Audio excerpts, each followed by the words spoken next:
The sun was setting, casting a golden glow across the city streets. In the bustling crowd, one man stood out, tall, sharply dressed in a designer suit, and radiating an aura of superiority. He was the kind of man who believed the world revolved around him.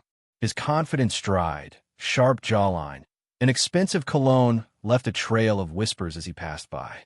Yet, as he turned the corner, his gaze locked onto something, or rather someone, who would change his perspective forever. Standing in front of a small, bustling coffee shop was a woman, poised and graceful in her elegant black dress. Her complexion was a rich, deep shade, glowing under the evening sun. Her eyes, bright and intelligent, were framed by soft curls. She appeared calm, almost unbothered by the surrounding noise of the city, as though she was in her own world. The man, arrogant and full of himself, walked past her with a glance that dripped with disdain. He muttered something under his breath, clearly dismissive of the woman standing there. He assumed she was just another person in his way, someone who didn't deserve his attention, or worse, someone who couldn't possibly amount to anything of worth. He didn't even spare her a second thought. That was until the moment of insult came. The man, oblivious to the woman's presence, walked toward her, too wrapped up in his own world. He couldn't stand the sight of her in front of the coffee shop. Her attire didn't meet his standards. He could see she wasn't dressed in the latest designer labels or wearing jewelry that screamed wealth. He scoffed. How could someone like her even think she belonged in the same space as him? Without thinking, he turned to her with a sneer. "Excuse me," he said, his voice dripping with condescension. "You seem a little out of place here. People like you don't usually visit such upscale places. Maybe you should try one of those discount shops down the block. Might suit you better." He let out a small chuckle, clearly satisfied with his own comment, unaware of the eyes that had turned to witness the exchange. The woman, still standing tall, didn't flinch. She didn't flinch at the insult or the arrogance in his voice. Instead, she maintained a calm, composed smile, looking directly into his eyes as if the words had no power over her. For a moment, there was silence between them, the world around them fading into the background. Then, her voice broke through the quiet, soft yet undeniably strong. "You're mistaken," she said, her tone light, but with a firmness that left no room for doubt. "I don't belong in places like this. I own places like this." The man's eyes narrowed, clearly puzzled. He tried to mask his confusion with a scoff, dismissing her words as nothing more than an attempt at saving face. "Oh, really?" he replied. "And what, pray tell, do you own?" "This? A coffee shop." The woman didn't respond immediately. Instead, she reached in her bag and pulled out a sleek, black business card. She handed it to him, her fingers brushing his ever so lightly as she placed it in his hand. The card was embossed with gold letters, the name of her company standing out in bold, confident strokes. "I'm the founder and CEO of a multi-million-dollar tech company," she said, her voice unwavering. "I've worked hard for everything I've earned, and I don't owe you or anyone else an explanation for my presence here." The man looked down at the card in his hand, the weight of her words sinking in. He couldn't deny the sleek design, the undeniable professionalism that shone through the embossed logo. His chest tightened as he struggled to come to terms with the reality he had just encountered. How could someone like her, someone he had so arrogantly dismissed, possibly be more successful than he was? The man's fingers tightened around the card as he glanced at the sleek design once again. His mind raced as his eyes flicked up to meet the woman's calm gaze, now fully aware that she was not just some average person he could easily dismiss. His arrogance was beginning to crumble, and with it, his pride. I don't know what kind of joke this is, but," he stammered, his confident facade faltering. "I mean, this is a coffee shop. A business card isn't going to change anything." The woman didn't speak right away. She simply watched him, her eyes calm yet penetrating, knowing that the truth had already settled within him. The arrogant man, now trapped in his own pride, struggled to regain control over the conversation, but his words came out weaker, more unsure. You really own a tech company?" he asked, almost himself. "What kind of tech company could you possibly have started? I mean, look at you. You don't even fit the profile of someone who could do something like that." His words dripped with disbelief, yet there was a trace of fear in them. Fear that he had made a mistake. Fear that the world he thought he understood, the world where he was superior, was not what he imagined. The woman stood before him, unwavering. "I've built my business from the ground up," she replied, her voice steady. "I didn't get here by playing by society's rules or meeting anyone's expectations. I didn't need to look or act a certain way. I simply focused on my goals and I worked hard." The man's face flushed with embarrassment as the room around him seemed to close in. He had prided himself on being able to size people up quickly, to look at someone and determine their worth with just a glance. But now, standing in front of him was someone who had defied all his preconceived notions, and it left him unsettled. He cleared his throat, still trying to maintain his confidence. "All right," he said, his voice more defensive than before. "But that doesn't mean you should be here with people like me. There are places you belong, and, well, there are places where you don't.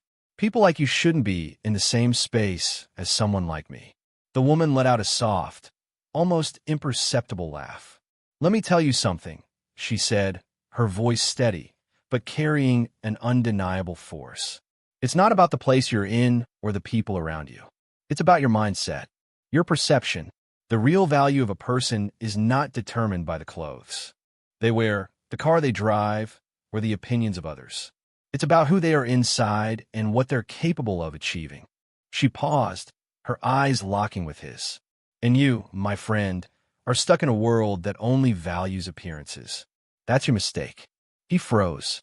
His arrogance was no longer a shield. Her words cut deeper than he expected.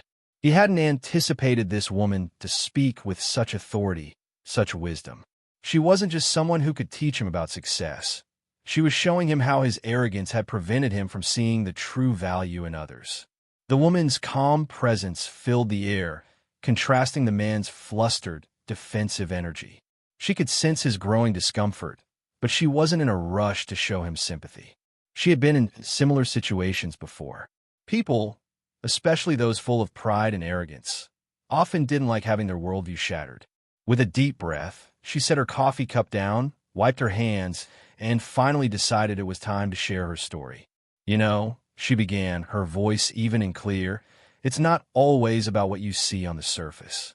A lot of people like you make judgments based on appearances, but you can't always judge a book by its cover."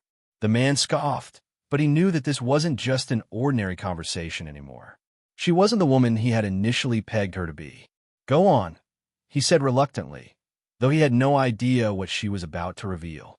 She smiled slightly, leaning back in her chair. "I grew up in a small town, a place where people knew everyone's business and judged you based on how you looked, what your parents did, and where you lived. I didn't come from money. I didn't have any silver spoons handed to me, but I always had a fire in my heart. I knew that no matter what, I was capable of more than what society thought of me." The man looked at her with a hint of skepticism, but he said nothing. She continued, unfazed. "I worked multiple jobs growing up just to make ends meet. I didn't have the privilege of going to fancy schools or attending social clubs.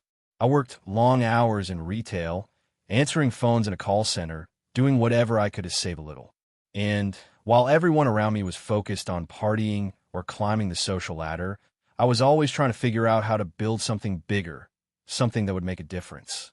Her words held a quiet power, and the man could feel his arrogance slowly start to fade.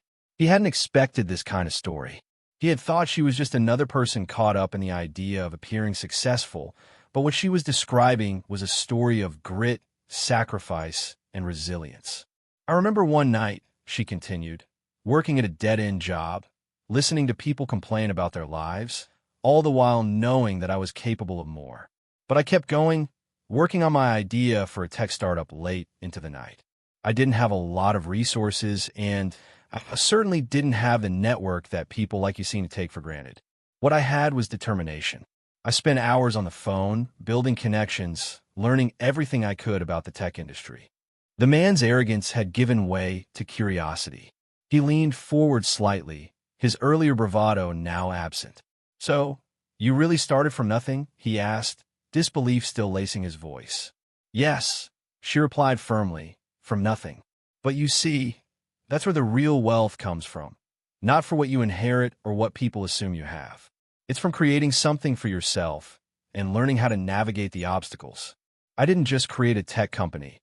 I created a space where innovation could thrive. It wasn't about playing it safe or following the crowd. It was about having a vision and sticking with it, even when no one else believed in me.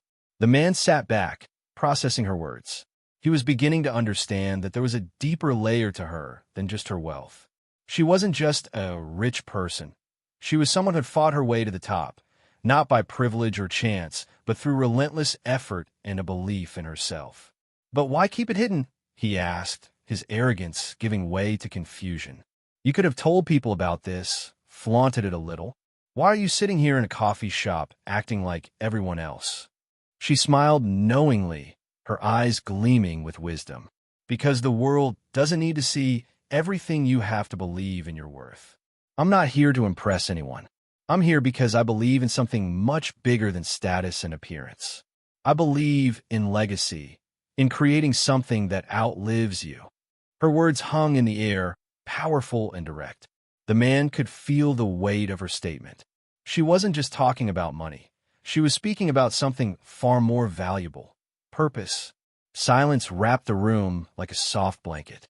The aroma of coffee still lingered, but something had undeniably shifted. The man, once brimming with unchecked confidence, now looked as if the floor had been pulled from under him. She didn't need to raise her voice. She didn't need to prove her worth with loud declarations or flashy status symbols. Her story alone had spoken louder than any designer label or luxury car could, and everyone nearby had heard it. Yes, heads had turned.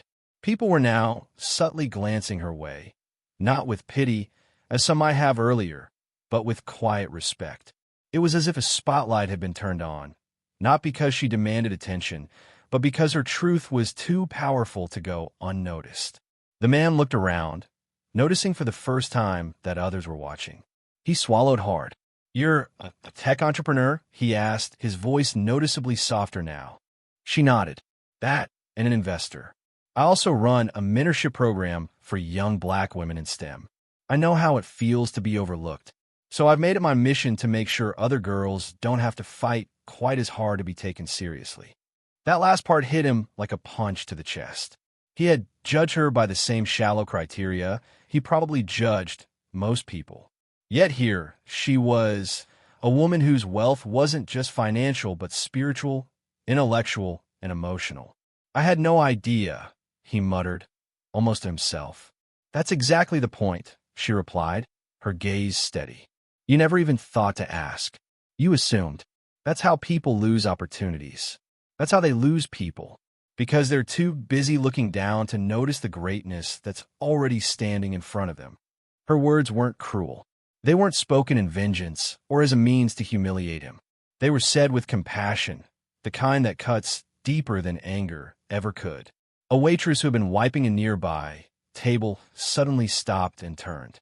"Excuse me," she said softly. "I couldn't help but overhear. I just wanted to say that was one of the most powerful things I've ever heard. Thank you for saying it." The woman smiled.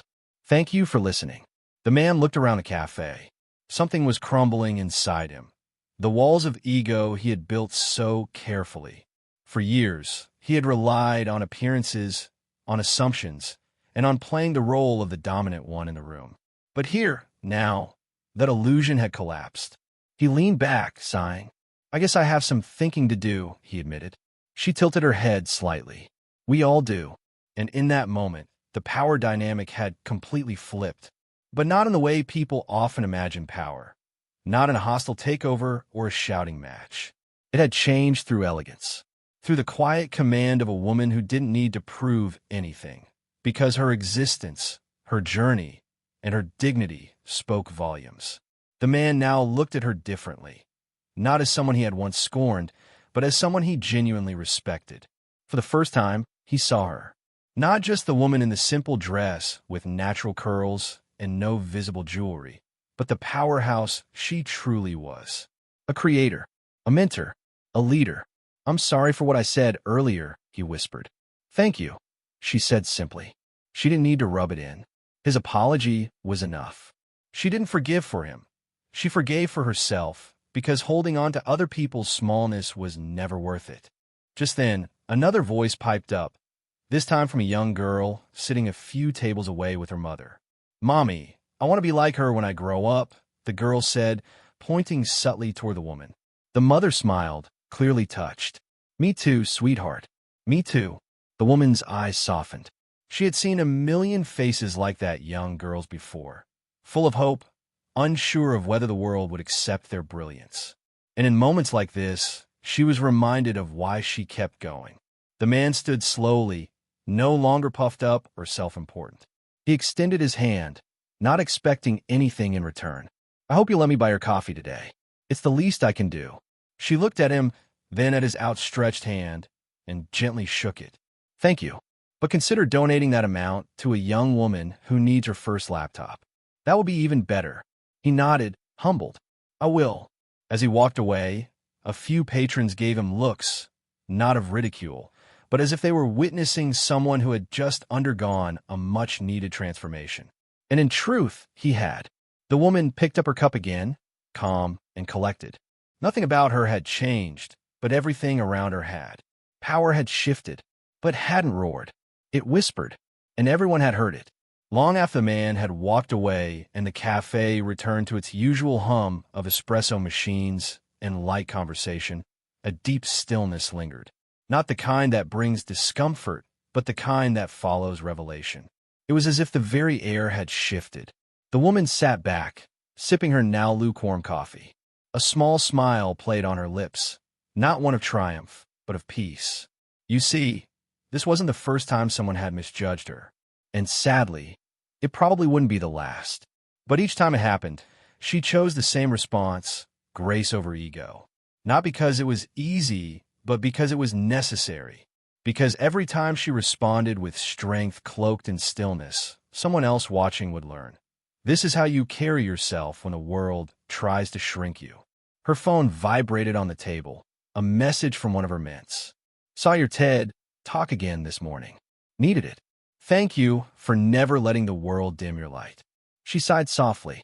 This is why she did what she did. And maybe you, sitting here now, watching this story unfold, maybe you felt it too. That sting of being underestimated. That ache of walking into a room and having people look past you. Not because you're unworthy, but because they've been trained not to see you. Or maybe you've been on the other side, like the man, realizing too late that you judge someone by the surface. That your assumptions said more about your limitations than theirs. Either way, this story is for you. Because it's never just about coffee or conversation. It's about the power of perception. It's about the weight of dignity. It's about the quiet revolution that happens when someone chooses to show up fully, even in the face of dismissal. So let me ask you, have you ever missed out on knowing someone extraordinary because they didn't look the part? Have you ever hidden your brilliance because someone made you feel small? Have you ever forgotten that your value isn't in your labels, but in your legacy? This woman, who walked into a cafe in simple clothes and was mistaken for someone insignificant, is a symbol, not just of wealth, but of resilience, power, and unshakable worth. She didn't need to prove anything, because true power doesn't perform. It exists. It radiates. It transforms every space it walks into. She was a millionaire not just in bank accounts, but in vision, in values, in victories that no one clapped for, but were deeply earned. And you carry that same potential. Whether you've been the one overlooked or the one doing the overlooking, today can be a turning point.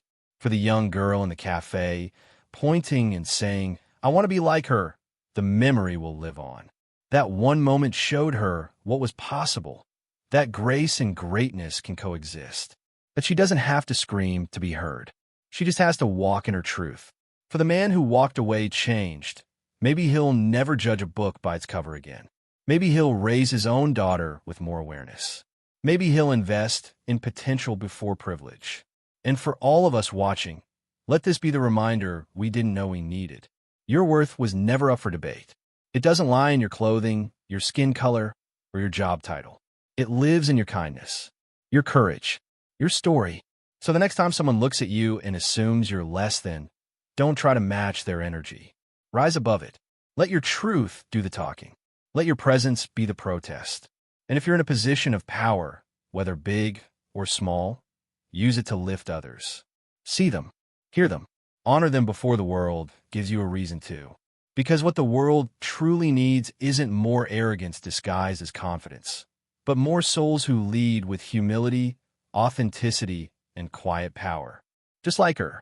As she stood up from the table, the barista at the counter waved at her.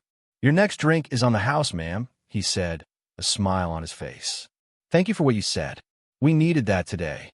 She nodded with a soft smile, knowing that even in the smallest of spaces, change had been planted. With every step, she reminded the world, you don't need to prove your worth. You just need to walk in it.